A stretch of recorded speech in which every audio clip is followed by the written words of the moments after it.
అనగనగా ఒక అడవి. ఆ అడవిలో తాబేలు, 2 కొంగలు ఉండేవి. అవి ఎంతో సన్నిహితంగా మెలిగేవి. తాబేలు కొలనులో ఉండేది. కొంగలు అడవి అంతా తిరుగుతూ తాబేలు వద్దకు వచ్చి ముచ్చట్లాడేవి. అలా చాలా రోజులు గడిచిపోయాయి. ఎండాకాలం వచ్చింది.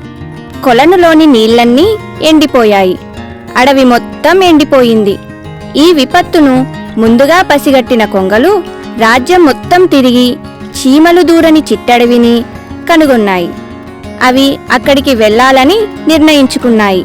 కానీ తమ మిత్రుడిని ఈ పరిస్థితుల్లో విడిచి వెళ్ళడం వారికి నచ్చట్లేదు. ఏం చేయాలో పాలుపోలేదు. చాలాసేపు ఆలోచించిన తర్వాత వాటికి ఒక ఉపాయం తట్టింది. ఆ కొంగలు ఆనందంతో తమ మిత్రుడి వద్దకు వెళ్ళి తమ ఉపాయాన్ని తన మిత్రుడైన తాబేలుకు చెప్పాయి. తాబేలు ఆనందించింది. అనుకున్నదే పనిగా కొంగలు ఒక కర్రను తెచ్చాయి. మిత్రమా, ఈ కర్రను మేము చెరువు పక్క మా నోటితో పట్టుకుంటాము. నీవు ఈ కర్ర మధ్యలో నీ నోటితో పట్టుకోవాలి. మిత్రమా, గుర్తుంచుకో, మనం గమ్యం చేరే వరకు ఎట్టి పరిస్థితుల్లో కూడా నోరు విప్పకూడదు. అలా విప్పితే పైనుండి పడి మరణించే అవకాశం ఉంది అన్నాయి కొంగలు. వాటి మాటలకు సరే అంది తాబేలు. ఆ కర్రను మిత్రులు 3 పట్టుకొని పైకి ఎగిరారు. ఆ 3 మిత్రులు ఆకాశ మార్గాన వెళ్ళసాగారు. అలా వెళుతుండగా ఒక గ్రామం పైనుండి వెళ్ళవలసి వచ్చింది.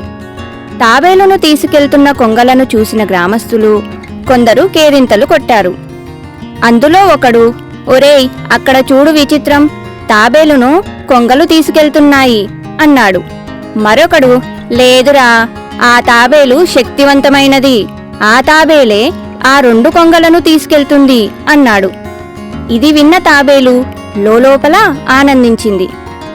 కొద్దిసేపటి తర్వాత మరొకడు, అరే, అదేం కాదురా, ఆ తాబేలు చనిపోయింది, ఆ కొంగలు దానిని తీసుకెళ్తున్నాయి అన్నాడు.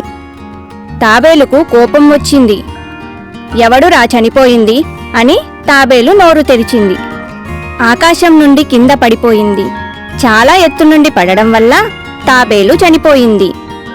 కొంగలు దుఃఖించాయి. మిత్రుల మాటలు విననందుకు తాబేలు చనిపోయింది.